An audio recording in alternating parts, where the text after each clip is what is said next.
Punjabi radio US ਸੁਣ ਰਹੇ ਸਾਰੇ ਹੀ ਸਰੋਤਿਆਂ ਨੂੰ ਬਲਵਿੰਦਰ ਕੌਰ ਵੱਲੋਂ ਪਿਆਰ ਭਰੀ ਸਤਿ ਸ੍ਰੀ ਅਕਾਲ। ਪ੍ਰੋਗਰਾਮ ਖਬਰ ਤੇ ਨਜ਼ਰ ਵਿੱਚ ਆਪਾਂ ਕੁਝ ਕੁ ਖਬਰਾਂ ਤੇ ਨਿਗਾਹ ਮਾਰਾਂਗੇ। ਭਾਰਤ ਵਿੱਚ ਜਾਂ ਪੰਜਾਬ ਦੇ ਵਿੱਚ ਕੀ ਕੁਛ ਉੱਥਰ ਪੁੱਥਰ ਹੋ ਰਹੀ ਹੈ। ਸਾਡੇ ਨਾਲ ਜੁੜਨਗੇ ਬਲਤੇਜ ਪੰਨੂ ਜੀ ਪਟਿਆਲਾ ਸਟੂਡੀਓ ਤੋਂ। ਖਬਰਾਂ ਤੋਂ ਪਹਿਲਾਂ ਧੰਨਵਾਦ ਸਾਡੇ ਸਪਾਂਸਰ ਦਾ ਜਿਨ੍ਹਾਂ ਨੇ ਇਸ ਪ੍ਰੋਗਰਾਮ ਨੂੰ ਸਪਾਂਸਰ ਕੀਤਾ। ਸਭ ਤੱਕ ਪਹੁੰਚਾਇਆ ਖਾਲਸਾ ਇੰਸ਼ੋਰੈਂਸ ਏਜੰਸੀ ਸੈਨੋਜੇ 4082722500 ਹਰ ਇੱਕ ਤਰ੍ਹਾਂ ਦੀ ਇੰਸ਼ੋਰੈਂਸ ਕਰਦੇ ਨੇ। ਸਤਨਾਮ ਸਿੰਘ ਸ਼ੇਰਗਿੱਲ ਸਰਮਾ, ਗੁਰਦੀਪ ਸਿੰਘ ਬਿਰਦੀ ਕਲੋਵਸ, ਬਖਸ਼ੀਸ਼ ਸਿੰਘ ਬ੍ਰਦਰਸ, ਸੁਰਿੰਦਰ ਸਿੰਘ ਗਿੱਲ ਸਟਾਕਟਨ, ਮਨਜੀਤ ਸਿੰਘ ਦੀਵਾਨਾ, ਦੇਵ ਸਿੰਘ ਤਲਵਨ, ਮਨਦੀਪ ਸਿੰਘ, ਦਰਸ਼ਨ ਸਿੰਘ ਪਲਵਾਨ, ਮਹਾ ਸਿੰਘ ਜੜੀਆ ਫਰਜ਼ਨੋ, ਮਨਦੀਪ ਸਿੰਘ ਸੈਨੋਜ਼ੇ, ਵਰਿੰਦਰ ਸਿੰਘ ਮੋਰਗਨ ਹਿੱਲ। ਬਹੁਤ ਬਹੁਤ ਧੰਨਵਾਦ ਕਰਦੇ ਹਾਂ। ਪ੍ਰੋਗਰਾਮਾਂ ਨੂੰ ਸਪਾਂਸਰ ਕਰਦੇ ਹੋ, ਸਭ ਤੱਕ ਪਹੁੰਚਾਉਂਦੇ। ਸਾਡੇ ਨਾਲ ਜੁੜ ਚੁੱਕੇ ਨੇ ਬਲਤੇਜ ਪੰਨੂ। ਸਤਿ ਸ਼੍ਰੀ ਅਕਾਲ, ਸਵਾਗਤ ਜੀ। ਧੰਨਵਾਦ ਜੀ, ਬਹੁਤ ਮਿਹਰਬਾਨੀ। ਗੱਲ ਕਰਦੇ ਹਾਂ ਅਕਾਲੀ ਦਲ ਪਤਾ ਨਹੀਂ ਕਿੰਨੇ ਕੁ ਇੱਥੇ ਬਣ ਗਏ ਆ ਪੰਜਾਬ ਦੇ ਵਿੱਚ, ਤੇ ਸੁਖਬੀਰ ਦੇ ਲਈ ਇੱਕ ਨਵੀਂ ਚੁਣੌਤੀ ਢੀਂਡਸਾ। ਦੇਖੋ ਜੀ, ਦਲ ਇੰਨੇ ਹੋ ਗਏ ਕਿ ਦਲਦਲ ਹੋਣ ਦੇ ਚਾਂਸ ਬਣ ਗਏ। ਹੋਰ ਅਕਾਲੀ ਦਲ ਜਿਹੜਾ ਦੀ ਹੋਣ ਦੇ ਵਿੱਚ ਆ ਗਿਆ। ਇਹਦੇ ਵਿੱਚ ਥੋੜ੍ਹੀਆਂ ਜਿਹੀਆਂ ਵੱਖਰੀਆਂ ਗੱਲਾਂ ਜਿਹੜੀਆਂ ਜੀ ਇਹ ਰਹੀਆਂ ਕਿ ਇਹ ਜਿਹੜਾ ਇਕੱਠ ਹੋਇਆ ਲੁਧਿਆਣੇ ਦੇ ਵਿੱਚ, ਇਹਨਾਂ ਨੇ ਇਹ ਗੱਲ ਆਖੀ ਕਿ ਸੁਖਬੀਰ ਸਿੰਘ ਬਾਦਲ ਜਿਹੜਾ ਉਹਨੂੰ ਲਾ ਕੇ ਸੁਖਦੇਵ ਸਿੰਘ ਢੀਂਡਸਾ ਹੋਰਾਂ ਨੂੰ ਇਹਦਾ ਪ੍ਰਧਾਨ ਜਿਹੜਾ ਉਹ ਥਾਪਿਆ ਜਾ ਰਿਹਾ ਹੈ। ਐਕਚੁਅਲੀ 1920 ਦੇ ਵਿੱਚ ਸ਼ੁਰੂ ਹੋਇਆ ਜਿਹੜੇ ਇਤਿਹਾਸਕ ਗੁਰਦੁਆਰਾ ਸੁਧਾਰ ਲਹਿਰ ਦੇ ਨਾਲ ਹੋਣ ਦੇ ਵਿੱਚ ਇਹ ਸਿਆਸੀ ਪਾਰਟੀ ਆਈ ਸੀ। ਔਰ ਤੁਸੀਂ ਦੇਖੋ ਕਿ ਜਦੋਂ ਇਹ ਖਿੰਡਰ ਰਹੀ ਆ ਉਦੋਂ ਇਹਦਾ 100ਵਾਂ ਸਾਲ ਹੈ। ਅਕਾਲੀ ਲਹਿਰ ਜਿਹੜੀ ਸੀ ਉਹਨੇ ਸਿੱਖਾਂ ਨੇ ਜਿਹੜਾ ਸੀਗਾ ਦੀ ਗੁਰਦੁਆਰਿਆਂ ਨੂੰ ਮਹੰਤਾਂ ਤੋਂ ਆਜ਼ਾਦ ਕਰਵਾਉਣ ਵਾਸਤੇ ਕੁਰਬਾਨੀਆਂ ਦਿੱਤੀਆਂ। ਜਿਹੜੇ ਤਰੀਕੇ ਦੇ ਨਾਲ ਇਹ ਲਹਿਰ ਜਿਹੜੀ ਦੀ ਉਹ ਚਲਾਈ ਗਈ, ਕੁੰਜੀਆਂ ਵਾਲਾ ਮੋਰਚਾ ਸੀ। ਉਸ ਤੋਂ ਬਾਅਦ ਮਹਾਤਮਾ ਗਾਂਧੀ ਨੇ ਜਿਹੜਾ ਸੀਗਾ ਉਹ ਆਜ਼ਾਦੀ ਦੀ ਜੰਗ ਦੇ ਵਿੱਚ ਇਹਨੂੰ ਪਹਿਲੀ ਜਿੱਤ ਜਿਹੜਾ ਦੀ ਉਹ ਕਰਾਰ ਦਿੱਤਾ ਸੀਗਾ। ਸਮਾਂ ਸੀ ਜਿਹੜੇ ਲੋਕ ਇਹਦੇ ਨਾਲ ਜੁੜਦੇ ਅਕਾਲੀ ਦਲ ਦੇ ਨਾਲ, ਉਹਨਾਂ ਨੂੰ ਜਥੇਦਾਰ ਕਹਿ ਕੇ ਸਤਿਕਾਰ ਦਿੱਤਾ ਜਿਹੜਾ ਦੀ ਉਹ ਜਾਂਦਾ। ਪਰ ਸਮਾਂ ਬਦਲ ਗਿਆ। 23 ਨਵੰਬਰ 1966 ਨੂੰ ਪੰਜਾਬੀ ਸੂਬਾ ਜਿਹੜਾ ਸੀਗਾ ਜੀ ਉਹ ਲੰਮਾ ਸੰਘਰਸ਼ ਕਰਕੇ ਹੋਂਦ ਦੇ ਵਿੱਚ ਆਇਆ। ਔਰ 1967 ਦੇ ਵਿੱਚ ਜਿਹੜੀ ਸੀ ਉਹ ਅਕਾਲੀ ਜਿਹੜੀ ਪਾਰਟੀ ਸੀ ਉਹਨੇ ਸੰਯੁਕਤ ਮੋਰਚੇ ਦੀ ਸਰਕਾਰ ਜਿਹੜੀ ਸੀ ਉਹ ਬਣੀ। ਮੁੜ ਕੇ ਜਿਹੜਾ ਸੀਗਾ ਜੀ ਇਹ 1996 ਕਿਉਂਕਿ 1980 ਦੇ ਵਿੱਚ ਪਾਣੀ ਲਈ ਲਾਇਆ ਧਰਮ ਯੁੱਧ ਮੋਰਚਾ, ਜਿਹੜਾ ਕਿ ਰਾਜਾਂ ਨੂੰ ਵੱਧ ਅਧਿਕਾਰ ਦੀ ਮੁੱਖ ਮੰਗ ਦੇ ਨਾਲ ਜਿਹੜਾ ਜੀ ਉਹ ਉਭਰਿਆ। ਪਰ 1996 ਆਉਂਦਿਆਂ ਹੋਇਆਂ ਕਿਉਂਕਿ ਅਕਾਲੀ ਦਲ ਜਿਹੜਾ ਸੀਗਾ ਜੀ ਉਹ ਝੋਲੀ ਪੈ ਗਿਆ ਬਾਦਲ ਪਰਿਵਾਰ ਦੀ, ਉਸ ਤੋਂ ਬਾਅਦ ਫਿਰ ਇਹਦੇ ਉੱਤੇ ਪਰਿਵਾਰਵਾਦ ਜਿਹੜਾ ਜੀ ਉਹ ਭਾਰੂ ਹੋ ਗਿਆ। 1996 ਦੇ ਵਿੱਚ ਇਹਨਾਂ ਨੇ ਭਾਰਤੀ ਜਨਤਾ ਪਾਰਟੀ ਦੇ ਨਾਲ ਸਮਝੌਤਾ ਜਿਹੜਾ ਸੀ ਉਹ ਪੀਡਾ ਹੋ ਗਿਆ, ਜਿਹੜੀ ਕਿ ਪਹਿਲਾਂ ਜਨਸੰਘ ਦੀ ਸੀਗੀ, ਬਾਅਦ ਚ ਭਾਰਤੀ ਜਨਤਾ ਪਾਰਟੀ ਬਣੀ।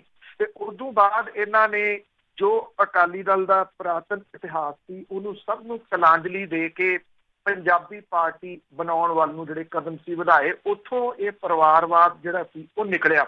ਔਰ ਫੈਡਰਲਿਜ਼ਮ ਜਿਹਦੀ ਇਹ ਦੁਹਾਈ ਦਿੰਦੀ ਸੀ ਪਾਰਟੀ, ਉਹ ਛੱਡ ਛਡਾ ਕੇ ਸਾਰਾ ਕੁਛ ਜਿਹੜਾ ਵੀ ਉਹ ਲਾਂਭੇ ਹੋ ਕੇ ਜਿਹੜਾ ਅਕਾਲੀ ਦਲ ਇਹਨਾਂ ਦਿਨਾਂ ਦੇ ਵਿੱਚ ਬਾਦਲ ਵਾਲਾ ਜਿਹੜਾ ਜੀ ਉਹ ਲੀਡਰ ਹੈ, ਉਹਦੇ ਵਿੱਚੋਂ ਜਥੇਦਾਰੀ ਗਾਇਬ ਆ, ਉਹਦੇ ਵਿੱਚੋਂ ਪੰਜਾਬ ਦੇ ਮੁੱਦੇ ਜਿਹੜੇ ਵੀ ਉਹ ਗਾਇਬ ਨੇ।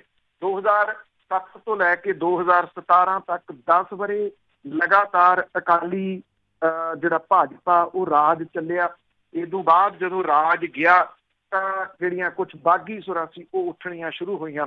ਸੁਖਬੀਰ ਸਿੰਘ ਬਾਦਲ ਦੀ ਜਿਹੜੀ ਪ੍ਰਧਾਨਗੀ ਸੀ ਉਹ ਨਾਮਨਜ਼ੂਰ ਜਿਹੜੀ ਹੋਣ ਲੱਗੀ। ਉਹਦੇ ਵਿੱਚੋਂ ਹੀ ਸੁਖਦੇਵ ਸਿੰਘ ਢੀਂਡਸਾ ਹੋਰਾਂ ਦੀ ਬਗਾਵਤ ਸੀ ਉਹ ਨਿਕਲੀ ਤੇ ਇਹ ਆ ਕੇ ਜਿਹੜਾ ਲੁਧਿਆਣੇ ਦੇ ਇਸ ਇਕੱਠ ਦੇ ਵਿੱਚ ਖੜੀ ਹੋਈ, ਜਿੱਥੇ ਸੁਖਦੇਵ ਸਿੰਘ ਢੀਂਡਸਾ ਹੋਰਾਂ ਨੂੰ ਨਵਾਂ ਪ੍ਰਧਾਨ ਥਾਪਿਆ ਗਿਆ। ਅਕਾਲੀ ਦਲ ਬਾਦਲ ਜਿਹੜਾ ਹੈ ਉਹਦੇ ਅੰਦਰ ਬੁਖਲਾਹਟ ਜਿਹੜੀ ਹੈ ਜੀ ਉਹ ਇੱਥੋਂ ਵੇਖੀ ਜਾ ਸਕਦੀ ਹੈ ਕਿ ਜਦੋਂ ਇਹ ਐਲਾਨ ਹੋਣ ਤੋਂ ਬਾਅਦ ਪ੍ਰੈਸ ਕਾਨਫਰੰਸ ਕੀਤੀ ਜਾ ਰਹੀ ਸੀ, ਜਿਹਦੇ ਵਿੱਚ ਦਲਜੀਤ ਚੀਮਾ ਹੋਰੀ ਪ੍ਰੈਸ ਕਾਨਫਰੰਸ ਕਰ ਰਹੇ ਸੀ, ਉਹ 2 ਵਾਰੀ ਪ੍ਰੈਸ ਕਾਨਫਰੰਸ ਦੇ ਵਿੱਚ ਸੁਖਬੀਰ ਸਿੰਘ ਢੀਂਡਸਾ ਹੀ ਬੋਲ ਗਏ। ਅੱਧਾ ਘੰਟਾ ਉਧਰੋਂ ਲੈ ਗਏ, ਅੱਧਾ ਘੰਟਾ ਉਧਰੋਂ ਲੈ ਗਏ। ਇਹ ਬੁਖਲਾਹਟ ਸੀ। ਇਹ ਵੀ ਕਿਹਾ ਕਿ ਅਕਾਲੀ ਦਲ ਦਾ ਨਾਮ ਗੈਰ ਕਾਨੂੰਨੀ ਧੋਖਾਦੇਹੀ ਇਹਨੂੰ ਕਰਾਰ ਦਿੱਤਾ ਕਿ ਇਹਦਾ ਨਾਮ ਏਦਾਂ ਨਹੀਂ ਵਰਤਿਆ ਜਾ ਸਕਦਾ। ਅਕਾਲੀ ਦਲ ਦਾ ਇਹ ਰਜਿਸਟਰਡ ਪਾਰਟੀ ਹੈ। ਪਰ ਧੋਖਾਦੇਹੀ ਦੱਸਣ ਵਾਲੇ ਚੀਮਾ ਸਾਹਿਬ ਜਿਹੜੇ ਜੀ ਉਹ ਇਹ ਨਹੀਂ ਇਹਦੇ ਉੱਤੇ ਨਹੀਂ ਬੋਲੇ ਕਿ ਜਿਹੜਾ ਹੁਸ਼ਿਆਰਪੁਰ ਦੇ ਵਿੱਚ ਬਲਵੰਤ ਸਿੰਘ ਖੇੜਾ ਹੋਰਾਂ ਨੇ ਕੇਸ ਕੀਤਾ ਹੋਇਆ ਵੀ 2 ਸੰਵਿਧਾਨ ਤੁਸੀਂ ਫਿਰਦੇ ਹੋ, ਉਹ ਕਿਹੜੇ ਕਾਨੂੰਨ ਦੇ ਤਹਿਤ ਜਿਹੜਾ ਜੀ ਤੁਸੀਂ ਫਿਰਦੇ ਹੋ। ਹੁਣ ਇਹ ਇਹਦਾ ਹੈ ਕਿ ਜਿਸ ਤਰੀਕੇ ਦੇ ਨਾਲ ਸੁਖਦੇਵ ਸਿੰਘ ਢੀਂਡਸਾ ਹੋਰਾਂ ਨੇ, ਕਿਉਂਕਿ ਉਹ ਸਟੈਪ ਬਾਈ ਸਟੈਪ ਜਿਵੇਂ ਤੁਰੇ ਨੇ, ਪਹਿਲਾਂ ਇਹ ਕਿਹਾ ਜਾ ਰਿਹਾ ਸੀ ਕਿ ਭਾਰਤੀ ਜਨਤਾ ਪਾਰਟੀ ਜਾ ਸਕਦੇ ਨੇ, ਉਧਰੋਂ ਉਹਨਾਂ ਨੂੰ ਹਰੀ ਝੰਡੀ ਆ। ਪਿਛਲੇ ਦਿਨੀ ਜਦੋਂ ਗੱਲਬਾਤ ਹੋਈ ਸਰਬ ਪਾਰਟੀ ਦੀ, ਉਹਦੇ ਵਿੱਚ ਕੈਪਟਨ ਅਮਰਿੰਦਰ ਸਿੰਘ ਹੋਰਾਂ ਨੇ ਜਿਵੇਂ ਉਹਨਾਂ ਨੂੰ ਨਾਲ ਜਿਹੜਾ ਜੀ ਉਹ ਬਿਠਾਤਾ ਬਰਾਬਰ, ਤੇ ਉਹਨੇ ਵੀ ਕਈ ਨਵੀਆਂ ਕਿਆਸ ਅਰਾਈਆਂ ਨੂੰ ਜਨਮ ਦਿੱਤਾ। ਹੁਣ ਜਿਸ ਤਰੀਕੇ ਦੇ ਨਾਲ ਉਹਨਾਂ ਨੇ ਸ਼੍ਰੋਮਣੀ ਅਕਾਲੀ ਦਲ ਹੀ ਨਾਮ ਰੱਖ ਕੇ ਇਹ ਕਹਿ ਦਿੱਤਾ ਕਿ ਸੁਖਬੀਰ ਨੂੰ ਹੁਣ ਜਿਹੜਾ ਜੀ ਇਹਦੇ ਤੋਂ ਲਾ ਦਿੱਤਾ, ਬਿਨਾਂ ਕਿਸੇ ਸ਼ੱਕ ਦੇ ਚੁਣੌਤੀਆਂ ਸੁਖਬੀਰ ਬਾਦਲ ਦੇ ਵਾਸਤੇ ਵੱਡੀਆਂ ਨੇ। ਪ੍ਰਕਾਸ਼ ਸਿੰਘ ਬਾਦਲ ਹੋਰਾਂ ਦੀ ਜਿਹੜੀ ਸਿਆਸਤ ਹੈ ਉਹ ਇਸ ਕਿਸਮ ਦੀ ਰਹੀ ਆ ਕਿ ਜਿਵੇਂ ਕਿਹਾ ਜਾਂਦਾ ਸੀ ਵੀ ਸੱਜੇ ਹੱਥ ਨੂੰ ਪਤਾ ਨਹੀਂ ਲੱਗਦਾ ਖੱਬਾ ਕੀ ਕਰਦਾ। ਸੁਖਬੀਰ ਸਿੰਘ ਬਾਦਲ ਹੋਰਾਂ ਦੀ ਸਿਆਸਤ ਜਿਹੜੀ ਏਦਾਂ ਦੀ ਆ, ਨਾ ਸੱਜੇ ਨੂੰ ਪਤਾ ਨਾ ਖੱਬੇ ਨੂੰ ਪਤਾ ਵੀ ਕਰਨਾ ਕੀ ਹੈ, ਜੋ ਮੂੰਹ ਚ ਆਉਂਦਾ ਜਿਹੜਾ ਜੀ ਉਹ ਬੋਲ ਕੇ ਉਹ ਚਲੇ ਜਾਂਦੇ ਆ। ਸੋ ਇਹ ਚੁਣੌਤੀਆਂ ਤਾਂ ਜਿਹੜੀਆਂ ਸੀ ਉਹ ਬਿਨਾਂ ਕਿਸੇ ਸ਼ੱਕ ਦੇ ਦਰਪੇਸ਼ ਜਿਹੜੀਆਂ ਹੋਣਗੀਆਂ ਆਉਣ ਵਾਲੇ ਦਿਨਾਂ ਦੇ ਦੌਰਾਨ। ਇਹ ਨਿਰਭਰ ਕਰੂਗਾ ਸੁਖਦੇਵ ਸਿੰਘ ਢੀਂਡਸਾ ਹੋਰੀ ਹੋਰ ਆਪਣੇ ਨਾਲ ਅਕਾਲੀ ਦਲ ਬਾਦਲ ਦੇ ਨਾਲੋਂ ਕਿੰਨੇ ਕੁ ਬੰਦੇ ਤੋੜ ਕੇ ਜੋੜ ਸਕਦੇ। ਬਿਲਕੁਲ, ਦਲ ਤੇ ਬਹੁਤ ਬਣੇ ਹੋ। ਇੱਕ ਟਕਸਾਲੀ ਅਕਾਲੀ ਦਲ ਵੀ ਸੀ, ਉਹਨਾਂ ਦਾ ਕੀ ਬਣਿਆ? ਕੀ ਉਹਨਾਂ ਵਿੱਚ ਮਰਜ ਹੋ ਗਏ? ਕੀ ਬਣਿਆ ਉਹਨਾਂ ਦਾ? ਮੈਂ ਕੱਲ ਵੀ ਗੱਲ ਜਿਹੜੀ ਜੀ ਕਿ ਇਹ ਬੜਾ ਨਿਰਭਰ ਕਰੂਗਾ ਇਸ ਮੀਟਿੰਗ ਦੇ ਉੱਤੇ ਕਿ ਕਿੰਨੇ ਜਾਣੇ ਜਿਹੜੇ ਆ ਜੀ ਇਹ ਆਉਂਦੇ ਆ, ਕਿਉਂਕਿ ਜਿਹੜੀਆਂ ਕਨਸੂਆਂ ਸੀ ਮੈਂ ਕਈ ਮਹੀਨਿਆਂ ਤੋਂ ਜਿਹੜਾ ਤੁਹਾਨੂੰ ਦੱਸ ਰਿਹਾ ਕਿ ਜਿਹੜਾ ਰਣਜੀਤ ਸਿੰਘ ਬ੍ਰਹਮਪੁਰਾ ਨੇ ਉਹ ਇਹ ਗੱਲ ਕਹਿੰਦੇ ਸੀਗੇ ਕਿ ਤੁਸੀਂ ਮਰਜ ਕਰ ਲਓ ਇਹਦੇ ਵਿੱਚ ਅਕਾਲੀ ਦਲ ਟਕਸਾਲੀ ਦੇ ਜਿਹੜਾ ਜੀ। ਸ਼ਾਇਦ ਕਿਤੇ ਨਾ ਕਿਤੇ ਜਿਹੜਾ ਲਫ਼ਜ਼ ਟਕਸਾਲੀ ਆ ਉਹ ਸੁਖਦੇਵ ਸਿੰਘ ਢੀਂਡਸਾ ਨੂੰ ਇੱਕ ਤਾਂ ਮਨਜ਼ੂਰ ਨਹੀਂ ਸੀਗਾ, ਦੂਸਰਾ ਰਣਜੀਤ ਸਿੰਘ ਬ੍ਰਹਮਪੁਰੀ ਚਾਹੁੰਦੇ ਸੀਗੇ ਜਿਹੜੇ ਕਿ ਇਸ ਵੇਲੇ ਹਸਪੀਟਲ ਦੇ ਵਿੱਚ ਨੇ, ਜੇਰੇ ਇਲਾਜ ਨੇ। ਉਹ ਇਹ ਚਾਹੁੰਦੇ ਸੀਗੇ ਕਿ ਜੇ ਮਰਜ ਹੋਵੇ ਸੁਖਦੇਵ ਸਿੰਘ ਢੀਂਡਸਾ ਹੋਰਾਂ ਦੀ ਅਗਵਾਈ ਦੇ ਵਿੱਚ ਤੇ 1 ਸਾਲ ਦੇ ਵਾਸਤੇ ਅਗਵਾਈ ਉਹਨਾਂ ਨੂੰ ਦੇ ਦਿੱਤੀ ਜਾਵੇ, ਮਤਲਬ ਕਿ ਪਹਿਲੇ ਪ੍ਰਧਾਨ ਉਹਨਾਂ ਨੂੰ ਬਣਾ ਦਿੱਤਾ ਜਾਵੇ, ਮੁੜ ਕੇ ਜਿਵੇਂ ਮਰਜ਼ੀ ਜਿਹੜਾ ਜੀ ਉਹ ਕਰ ਲਓ। ਇਹ ਗੱਲ ਸੁਖਦੇਵ ਸਿੰਘ ਢੀਂਡਸਾ ਹੋਰਾਂ ਨੂੰ ਨਹੀਂ ਸੀ ਜਿਹੜੀ ਉਹ ਮਨਜ਼ੂਰ, ਜਿਹਦੇ ਕਰਕੇ ਉਹਨਾਂ ਨੇ ਜਿਹੜਾ ਜੀ ਉਹ ਅੰਦਰ ਖਾਤੇ ਉਹਨਾਂ ਦੇ ਮੈਂਬਰਾਂ ਦੇ ਨਾਲ, ਕਿਉਂਕਿ ਜਿੰਨੇ ਕੁ ਜਾਣੇ ਹੈਗੇ ਸੀ 5-6 ਜਾਣੇ, ਉਹ ਉਹਨਾਂ ਦੇ ਨਾਲ ਜਿਹੜਾ ਜੀ ਉਹ ਰਾਬਤਾ ਰੱਖਿਆ। ਰਤਨ ਸਿੰਘ ਅਜਨਾਲਾ ਹੋਰਾਂ ਦਾ ਮੁੰਡਾ ਬਾਦਲ ਦਲ ਦੇ ਵਿੱਚ ਵਾਪਸੀ ਕਰ ਗਿਆ ਸੀ। ਰਤਨ ਸਿੰਘ ਅਜਨਾਲਾ ਹੋਰੀ ਚੁੱਪ ਕਰਕੇ ਬਹਿ ਗਏ, ਨਾ ਬਾਦਲ ਦਲ ਦੇ ਨਾਲ ਗਏ ਨਾ ਟਕਸਾਲੀਆਂ ਦੇ ਨਾਲ ਮੁੜ ਕੇ ਜਿਹੜਾ ਜੀ ਉਹ ਤੁਰੇ। ਲੈ ਦੇ ਕੇ ਜਿਹੜੇ 3 ਕੁ ਨਾਮ ਬਚਦੇ, ਇੱਕ ਤਾਂ ਵੀਰ ਦਵਿੰਦਰ ਸਿੰਘ ਹੋਰੀ ਜਿਹੜੇ ਕਈ ਪਾਰਟੀਆਂ ਘੁੰਮ ਫਿਰ ਕੇ ਇਸ ਅਕਾਲੀ ਦਲ ਟਕਸਾਲੀ ਦੇ ਵਿੱਚ ਆਏ ਸੀ, ਦੂਸਰਾ ਨਾਮ ਜੀ ਇੱਥੇ ਮਾਝੇ ਦੇ ਵਿੱਚ ਸੇਵਾ ਸਿੰਘ ਸੇਖਵਾ, ਔਰ ਤੀਸਰਾ ਜਿਹੜਾ ਨਾਮ ਜਿਹੜਾ ਟਕਸਾਲੀ ਅਕਾਲੀ ਦਲ ਨੇ ਯੂਥ ਅਕਾਲੀ ਦਲ ਦਾ ਪ੍ਰਧਾਨ ਬਣਾਇਆ ਸੀਗਾ ਹਰਸੁਖਿੰਦਰ ਬੱਬੀ ਬਾਦਲ। ਉਹ ਬਾਦਲ ਪਿੰਡ ਦਾ ਨਾਮ ਨਾਲ ਜਿਹੜਾ ਜੀ ਵਰਤਦਾ ਕਿਉਂਕਿ ਉਹ ਉੱਥੋਂ ਦਾ, ਅਦਰਵਾਈਜ਼ ਬਾਦਲਾਂ ਦੇ ਨਾਲ ਬਹੁਤਾ ਕੋਈ ਲੰਮਾ ਚੌੜਾ ਉਹਦਾ ਰਿਸ਼ਤਾ ਜਾਂ ਲੈਣਾ ਦੇਣਾ ਨਹੀਂ ਗਾ।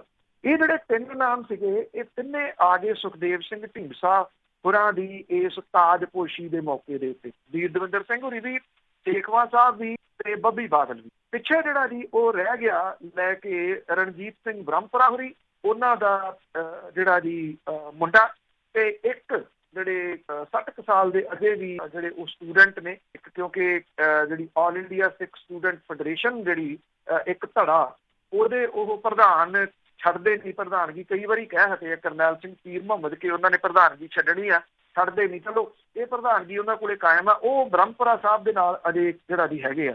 ਉਹ ਕਹਿੰਦੇ ਕਿ ਜਿਹੜੀ 16 ਦਸੰਬਰ 2018 ਨੂੰ ਅਰਦਾਸ ਕਰਕੇ ਅਸੀਂ ਇਕੱਠੇ ਹੋਏ ਸੀ, ਉਹ ਅਰਦਾਸ ਦੀ ਉਲੰਘਣਾ ਇਹ ਨੇਤਾ ਕਰ ਗਏ। ਵੀਰ ਦਵਿੰਦਰ ਸਿੰਘ ਹੋਰਾਂ ਨੇ ਤਾਂ ਅਸਤੀਫਾ ਆਪਣਾ ਭੇਜਤਾ ਕੱਲ ਬ੍ਰਹਮਪੁਰਾ ਸਾਹਿਬ ਨੂੰ। ਸੇਖਵਾ ਸਾਹਿਬ ਤੇ ਬੱਬੀ ਬਾਦਲ ਦਾ ਅਜੇ ਅਸਤੀਫਾ ਨਹੀਂ ਗਿਆ, ਅੱਜ ਜਿਹੜਾ ਜੀ ਉਹ ਚਲੇ ਜੂਗਾ। ਇਹ ਉਧਰ ਚਲੇ ਗਏ। ਅਕਾਲੀ ਦਲ ਟਕਸਾਲੀ ਜਿਹੜਾ ਜੀ ਉਹਦਾ ਇੱਕ ਕਿਸਮ ਦੇ ਨਾਲ ਜਿਹੜਾ ਉਹ ਭੋਗ ਪੈ ਗਿਆ। ਬੇਸ਼ੱਕ ਰਣਜੀਤ ਸਿੰਘ ਬ੍ਰਹਮਪੁਰਾ ਹੋਈ ਕਹਿੰਦੇ ਆ ਕਿ ਘਬਰਾਓ ਨਾ, ਹੌਸਲਾ ਰੱਖੋ, ਛੇਤੀ ਆ ਕੇ ਆਪਾਂ ਮੀਟਿੰਗ ਸੱਦਾਂਗੇ, ਇਹਨੂੰ ਦੁਬਾਰਾ ਫੇਰ ਰਿਵਾਈਜ਼ ਜਿਹੜਾ ਜੀ ਉਹ ਕਰਾਂਗੇ। ਹੁਣ ਰਿਵਾਈਜ਼ ਕਿਹੜੇ ਸਿਰ ਦੇ ਉੱਤੇ ਤੁਸੀਂ ਕਰੋਗੇ, ਕਿਉਂਕਿ ਨਾ ਤਾਂ ਪਿਛਲੀਆਂ ਲੋਕ ਸਭਾ ਚੋਣਾਂ ਦੇ ਦੌਰਾਨ ਜਿਹੜਾ ਜੀ ਕਿਸੇ ਕਿਸਮ ਦਾ ਲੋਕਾਂ ਨੇ ਸਹਿਯੋਗ ਦਿੱਤਾ, ਨਾ ਅਕਾਲੀ ਦਲ ਟਕਸਾਲੀ ਜਿਹੜਾ ਸੀਗਾ ਜੀ ਉਹ ਲੋਕਾਂ ਦੇ ਵਿੱਚ ਵਿਚਰ ਕੇ ਵੀ ਕੋਈ ਜਿਹੜੀ ਸੀ ਉਹ ਪਛਾਣ ਜਿਹੜੀ ਉਹ ਬਣਾ ਸਕਿਆ। ਉਹਦੇ ਕਈ ਕਾਰਨ ਨੇ, ਪਰ ਹੁਣ ਉਹ ਕਾਰਨ ਗਿਣਨ ਦੀ ਬਹੁਤੀ ਜ਼ਿਆਦਾ ਲੋੜ ਜਿਹੜੀ ਜੀ ਉਹ ਨਹੀਂ ਰਹਿ ਗਈ, ਕਿਉਂਕਿ ਅਕਾਲੀ ਦਲ ਟਕਸਾਲੀ ਜਿਵੇਂ ਆਇਆ ਸੀ ਉਵੇਂ ਜਿਹੜਾ ਜੀ ਉਹ ਚਲੇ ਗਿਆ। ਉਹ ਲੋਕ ਜਿਹੜੇ ਭੌਂਦੇ ਭੂੰਦੇ ਫਿਰਦੇ ਨੇ, ਵੇਖਦੇ ਆ ਇੱਧਰ ਵੀ ਕਿੰਨੀ ਦੇਰ ਜਿਹੜਾ ਜੀ ਉਹ ਟਿਕਦੇ ਨੇ। ਰਣਜੀਤ ਸਿੰਘ ਬ੍ਰਹਮਪੁਰਾ ਹੋਰੀ ਇਸ ਵੇਲੇ ਪੀਜੀਆਈ ਦੇ ਵਿੱਚ ਦਾਖਲ ਨੇ। ਜੀ, ਕਈ ਕਾਫੀ ਘੁੰਮਣਗੇ ਜੀ ਇੱਧਰ ਉੱਧਰ। ਤੇ ਅੱਗੇ ਗੱਲ ਕਰਦੇ ਹਾਂ ਪੁਲਿਸ ਦੀ। ਫਿਰੋਜ਼ਪੁਰ ਤੇ ਮੋਗਾ ਦੀ ਪੁਲਿਸ ਦੇ ਵਿਚਕਾਰ ਭੁੱਕੀ ਭੇੜ ਚੱਲ ਰਿਹਾ। ਬੜਾ ਅਜੀਬੋ ਗਰੀਬ ਮਾਮਲਾ ਜਿਹੜਾ ਵੀ ਮੋਗਾ ਡਿਸਟ੍ਰਿਕਟ ਤੇ ਫਿਰੋਜ਼ਪੁਰ ਡਿਸਟ੍ਰਿਕਟ ਦੀ ਪੁਲਿਸ ਦੇ ਵਿੱਚ ਜਿਹੜਾ ਹੋਇਆ। ਅਕਸਰ ਜਿਹੜਾ ਰੌਲਾ ਪੈਂਦਾ ਨਾ ਜੀ, ਉਹ ਇਹ ਪੈਂਦਾ ਕਿ ਜਦੋਂ ਕਿਤੇ ਕੋਈ ਮਾੜੀ ਵਾਰਦਾਤ ਵਾਪਰ ਜਾਵੇ, ਕਤਲ ਹੋ ਜਾਵੇ ਜਾਂ ਕੋਈ ਕਿਸੇ ਜਗ੍ਹਾ ਦੇ ਮਿਲ ਜੇ ਕਿ ਉਹਦਾ ਪਤਾ ਨਾ ਲੱਗੇ, ਤੇ ਇਹ ਲੋਕ ਫੀਤੇ ਕੱਢ ਕੇ ਬਹਿ ਜਾਂਦੇ ਆ ਵੀ ਇਹ ਕਿਹਦੀ ਸਰਹੱਦ ਪੈਂਦੀ, ਕਿਹੜੇ ਜ਼ਿਲ੍ਹੇ ਦੀ ਸਰਹੱਦ ਪੈਂਦੀ ਆ, ਵੀ ਉਸ ਹਿਸਾਬ ਦੇ ਨਾਲ ਫਿਰ ਇਹ ਕੀਤਾ ਜਾਵੇ ਵੀ ਇੱਥੇ ਕੌਣ ਆਊਗਾ, ਕੌਣ ਮਾਮਲਾ ਜਿਹੜਾ ਉਹ ਦਰਜ ਕਰੂਗਾ। ਮੋਗਾ ਜ਼ਿਲ੍ਹੇ ਦੇ ਥਾਣਾ ਕੋਟੀਸੇ ਖਾਂ ਦੇ ਵਿੱਚ ਇੱਕ ਬਦਨਾਮ ਪਿੰਡ ਹੈ ਦੌਲੇ ਵਾਲਾ, ਸਭ ਨੂੰ ਪਤਾ ਜਿਹਨੂੰ ਚਿੱਟੇ ਦੀ ਰਾਜਧਾਨੀ ਕਹਿੰਦੇ ਆ। ਉੱਥੋਂ ਦਾ ਇੰਚਾਰਜ ਤੇ ਜਿਹੜੇ ਮੁਲਾਜ਼ਮ ਸੀ, ਉਹਨਾਂ ਨੂੰ ਕਿਸੇ ਮੁਖਬਰ ਨੇ ਮੁਖਬਰੀ ਕੀਤੀ ਵੀ ਥਾਣਾ ਮਖੂ ਦੇ ਅਧੀਨ ਪੈਂਦਾ ਪਿੰਡ ਖਡੂਰ ਹੈ, ਉੱਥੇ ਭੁੱਕੀ ਦੇ 5 ਕੱਟੇ ਆਏ ਆ ਜੀ, ਗੱਟੇ ਜਿਹੜੇ 5 ਗੱਟੇ ਆਏ। ਇਹਨਾਂ ਨੇ ਕੀ ਕੀਤਾ, ਨਾ ਆ ਦੇਖਿਆ ਨਾ ਤਾਂ ਇਹ ਵੀ ਨਾ ਦੇਖਿਆ ਵੀ ਕਿੱਥੇ ਪੈਂਦਾ, ਭਜਾ ਲਈ ਆਪਣੀ ਗੱਡੀ ਖਡੂਰ ਵੱਲ ਨੂੰ। ਖਡੂਰ ਜਾ ਕੇ ਜਿਹੜਾ ਸੀਗਾ ਜੀ ਭੁੱਕੀ ਦੇ ਗੱਟੇ ਇਹਨਾਂ ਨੇ ਬਰਾਮਦ ਕਰ ਲਏ। ਔਰ ਜਿਹੜੇ ਭੁੱਕੀ ਦਾ ਜਾਂ ਕਾਰੋਬਾਰ ਕਰਦੇ ਆ ਜਾਂ ਜਿਹੜਾ ਨਸ਼ਿਆਂ ਦਾ ਚਿੱਟੇ ਦਾ ਕਾਰੋਬਾਰ ਕਰਦੇ, ਉਹਨਾਂ ਨੂੰ ਇਹ ਬੜੀ ਸੂਹ ਹੁੰਦੀ ਆ ਕਿ ਕਿਹੜੀ ਪੁਲਿਸ ਕਿਹੜੇ ਜ਼ਿਲ੍ਹੇ ਦੀ ਆ ਤੇ ਉੱਥੇ ਚੌਂਕੀ ਇੰਚਾਰਜ ਕੌਣ ਲੱਗਿਆ ਹੋਇਆ। ਉਹਨਾਂ ਨੂੰ ਇਹ ਪਤਾ ਲੱਗਿਆ ਵੀ ਇਹ ਪੁਲਿਸ ਤਾਂ ਸਾਡੇ ਜ਼ਿਲ੍ਹੇ ਦੀ ਨਹੀਂ ਹੈ, ਕਿਉਂਕਿ ਮਖੂ ਪੈਂਦਾ ਫਿਰੋਜ਼ਪੁਰ ਦੇ ਵਿੱਚ ਤੇ ਮਖੂ ਦੇ ਵਿੱਚ ਇਹ ਅਧੀਨ ਥਾਣਾ ਪੈਂਦਾ। ਉਹਨਾਂ ਨੇ ਮਖੂ ਪੁਲਿਸ ਨੂੰ ਫੋਨ ਕਰ ਦਿੱਤਾ ਵੀ ਤੁਹਾਡੇ ਤਾਂ ਇਲਾਕੇ ਦੇ ਵਿੱਚ ਮੋਗੇ ਦੀ ਪੁਲਿਸ ਆਈ ਫਿਰਦੀ ਆ ਤੇ ਉਹ ਭੁੱਕੀ ਉਹਨੇ ਚੁੱਕ ਲਈ ਆ। ਤੇ ਤੁਸੀਂ ਦੇਖੋ ਫੁਰਤੀਆਂ ਜਿਹੜੀ ਮਖੂ ਪੁਲਿਸ ਦੀਆਂ ਉਹਨੇ ਭਜਾਈਆਂ ਗੱਡੀਆਂ ਜਿਹੜੀਆਂ ਦੀ, ਉਹ ਵੀ ਪਹੁੰਚ ਕੇ ਖਡੂਰ। ਉੱਥੇ ਤੂੰ ਮੈਂ ਸ਼ੁਰੂ ਹੋ ਗਈ ਵੀ ਤੁਸੀਂ ਸਾਡੇ ਇਲਾਕੇ 'ਚ ਕਿਵੇਂ ਆ ਗਏ, ਸਾਨੂੰ ਦੱਸਿਆ ਨਹੀਂ। ਉਹ ਕਹਿੰਦਾ ਮੁਖਬਰ ਨੇ ਇਤਲਾਹ ਦਿੱਤੀ ਸੀ, ਉਹ ਕਹਿੰਦਾ ਤੁਸੀਂ ਸਾਨੂੰ ਦੱਸ ਦੇ, ਅਸੀਂ ਆਪੇ ਜਿਹੜਾ ਜੀ ਦੱਸਦੇ। ਹੁਣ ਮੁਖਬਰ ਉਹਨਾਂ ਦੇ ਵੀ ਆ ਜਿਨ੍ਹਾਂ ਨੇ ਇਹ ਦੱਸਤਾ ਵੀ ਤੁਹਾਡੇ ਤਾਂ ਹੱਕਾਂ ਦੇ ਉੱਤੇ ਡਾਕਾ ਵੱਜ ਗਏ। ਉੱਥੇ ਜਿਹੜਾ ਸੀਗਾ ਜੀ ਤੂੰ ਮੈਂ ਤੋਂ ਬਾਅਦ ਕੀ ਹੋਇਆ, ਜਿਹੜੇ ਇਹ ਦੌਲੇ ਵਾਲਾ ਦਾ ਇੰਚਾਰਜ ਸੀਗਾ, ਉਹਨੇ 4 ਗੱਟੇ ਜਿਹੜੇ ਸੀਗੇ ਆਪਣੀ ਗੱਡੀ ਦੇ ਵਿੱਚ ਰੱਖੇ ਹੋਏ ਸੀ। ਪਹਿਲਾਂ ਤੂੰ ਮੈਂ ਸ਼ੁਰੂ ਹੋ ਗਈ, ਜਦੋਂ ਅਜੇ 5ਵਾਂ ਰੱਖਣਾ ਉਹਨੇ ਕੀਤਾ ਇਸ਼ਾਰਾ ਤੇ ਗੱਡੀ ਜਿਹੜੀ ਸੀ ਇਹਨਾਂ ਨੇ 4 ਗੱਟੇ ਭਜਾ ਲਈ। ਇੱਕ ਗੱਟਾ ਜਿਹੜਾ ਸੀਗਾ ਜੀ ਫਿਰ ਆਇਆ ਹਿੱਸੇ ਮਖੂ ਵਾਲੀ ਪੁਲਿਸ ਤੇ ਜਿਹੜਾ ਇੱਕ ਮੋਟਰਸਾਈਕਲ ਫੜਿਆ ਸੀਗਾ ਇਹਨਾਂ ਨੇ, ਉਹ ਮੋਟਰਸਾਈਕਲ ਜਿਹੜਾ ਜੀ ਉਹਦੇ ਉੱਤੇ ਗੱਟਾ ਰੱਖਿਆ ਤੇ ਲੈ ਕੇ ਜਿਹੜਾ ਜੀ ਉਹ ਤੁਰ ਪਏ। ਇੱਕ ਗੱਟਾ ਜਿਹੜਾ ਜੀ ਉਹ ਲੈ ਗਏ। ਹੁਣ ਮਖੂ ਦੀ ਪੁਲਿਸ ਜਿਹੜੀ ਹੈ ਜੀ ਉਹਨੇ ਮਾਮਲਾ ਇਸ ਦੇ ਉੱਤੇ ਦਰਜ ਕਰ ਲਿਆ। ਇਹ ਕਿਹਾ ਕਿ ਇੱਕ ਗੱਟਾ ਜਿਹੜਾ ਜੀ ਉਹ ਬਰਾਮਦ ਹੋਇਆ ਭੁੱਕੀ ਦਾ। ਹੁਣ ਜਿਹੜੇ 4 ਗੱਟੇ ਦੌਲੇ ਵਾਲਾ ਲੈ ਗਿਆ, ਉੱਥੇ ਮਾਮਲਾ ਨਹੀਂ ਦਰਜ ਹੋਇਆ ਕਿਉਂਕਿ ਮਾਮਲਾ ਉੱਥੇ ਦਰਜ ਨਹੀਂ ਹੋ ਸਕਦਾ ਟੈਕਨੀਕਲੀ। ਇਹ ਹੁਣ ਜਿਹੜਾ ਜੀ ਸੀਨੀਅਰ ਅਫਸਰਾਂ ਦੇ ਕੋਲੇ ਮਾਮਲਾ ਜਿਹੜਾ ਉਹ ਗਿਆ ਹੋਇਆ। ਰੌਲਾ ਜਿਹੜਾ ਜੀ ਉਹ ਗੱਟਿਆਂ ਦਾ, ਜੇ ਉੱਥੇ 5 ਗੱਟਿਆਂ ਦੇ 2.5 ਕਰ ਲੈਂਦੇ ਤੇ ਮਾਮਲਾ ਨਿਬੜ ਜਾਣਾ ਸੀਗਾ। ਦੌਲੇ ਵਾਲਾ ਜਿਹੜਾ ਚੌਂਕੀ ਇੰਚਾਰਜ ਸੀਗਾ ਉਹ ਵੀ ਥੋੜੀ ਜਿੱਦ ਕਰ ਗਿਆ ਵੀ ਨਹੀਂ 4 ਮੈਂ ਹੀ ਲਿਜਾਣੇ ਆ, ਤੇ ਹੁਣ ਇੱਕ ਨਾ ਥੋੜੀ ਸਰਦਾ ਜੀ ਮਖੂ। ਬਿਲਕੁਲ ਨਹੀਂ ਜੀ, ਬਿਲਕੁਲ ਇੱਦਾਂ ਦੀਆਂ ਚੀਜ਼ਾਂ ਤਾਂ ਵੰਡ ਕੇ ਲੈਣੀਆਂ। ਤੇ ਅੱਗੇ ਗੱਲ ਕਰਦੇ ਹਾਂ ਬੇਅਦਬੀ ਕਾਂਡ ਦੀ। ਚਲੋ ਉਹ ਤਾਂ ਬਸ ਸਾਰੇ ਤੁਰਿਆ ਫਿਰਦਾ, ਕੁਛ ਹੋ ਹੀ ਨਹੀਂ ਰਿਹਾ ਉਸਦਾ। ਤੇ ਉਸ ਦੇ ਵਿੱਚ ਲੋੜੀਂਦੇ 3 ਮੁਲਜ਼ਮ ਆ, ਉਹ ਅਜੇ ਵੀ ਪੁਲਿਸ ਦੀ ਪਹੁੰਚ ਤੋਂ ਦੂਰ ਹੈ। ਦੇਖੋ ਕਈ ਲੋਕ ਜਿਹੜਾ ਦੀ ਇੱਕ ਆਪਾਂ ਕੱਲ ਵਿਸਤਾਰ ਦੇ ਵਿੱਚ ਗੱਲ ਹੁੰਦੀ ਰਹੀ ਹੈ ਜੀ, ਜਿਹੜੇ ਕਾਲਜ ਵੀ ਸੀ ਉਹਨਾਂ ਦੇ ਵਿੱਚ ਵੀ, ਕਿ ਕੀ ਇਹ ਸਮਝਿਆ ਜਾਵੇ ਕਿ ਜਿਵੇਂ SIT ਜਿਹੜੀ ਪਹਿਲੀ SIT ਆ ਉਹ ਇਹ ਕਹਿੰਦੀ ਆ ਕਿ ਇਹ ਜਾਂਚ ਮੁਕੰਮਲ ਹੋ ਗਈ ਆ, ਵੀ ਇਹ ਜਾਂਚ ਵਾਕਈ ਮੁਕੰਮਲ ਜਿਹੜੀ ਆ ਜੀ ਉਹ ਹੋ ਗਈ ਆ।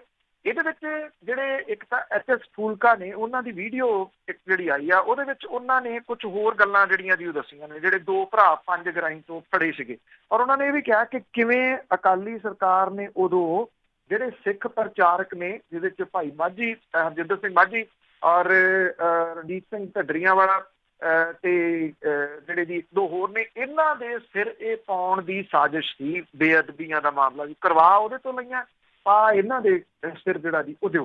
ਹੁਣ ਸਵਾਲ ਜਿਹੜਾ ਇਹ ਆ ਕਿ ਅਜੇ ਵੀ ਬੜੇ ਸਾਰੇ ਸਵਾਲ ਤਾਂ ਜਿਹੜੇ ਉਹ ਖੜੇ ਆ, ਕਿਉਂਕਿ ਇਹ ਜਿਹੜੀ ਬੇਅਦਬੀ ਕਾਂਡ ਆ, ਇਹਨੂੰ ਤੁਸੀਂ ਇੱਥੇ ਚੈਪਟਰ ਇਹਦਾ ਐਂਡ ਕਿਵੇਂ ਕਰ ਸਕਦੇ ਹੋ, ਜਦੋਂ ਕਿ ਇਹ ਚੈਪਟਰ ਸਟਾਰਟਿੰਗ ਹੈ।